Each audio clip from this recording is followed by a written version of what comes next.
we had our first child on the NHS. And had to wait 9 months. Can you believe it? Hello and welcome to another week of Yes Minister. Now this week we're going to tackle the issue of the welfare state. Now while British politicians continually celebrate their commitment and enthusiasm for the welfare state, it's also an issue which has created a great deal of divisiveness and controversy within British politics over the last 70 years.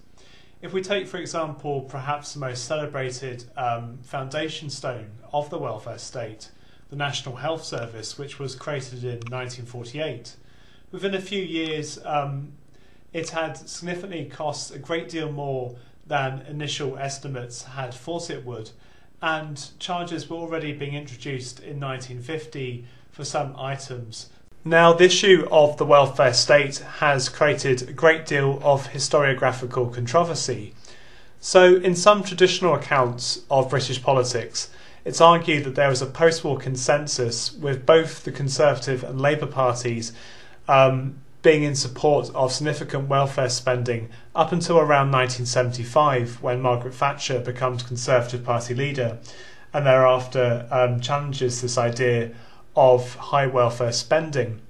However, I think that that this literature is also problematic and neglects some of the consistencies in attitudes to the welfare state before and after Margaret Thatcher's tenure as Conservative Party leader.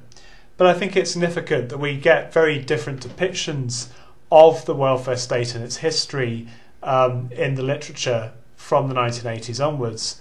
So, for example, books like John Campbell's Aneurin Bevan and the Mirage of British Socialism are very important for offering a revisionist view of politics in the 1940s and highlighting the significant degree of opposition to some of Labour's plans for substantial increases in welfare spending.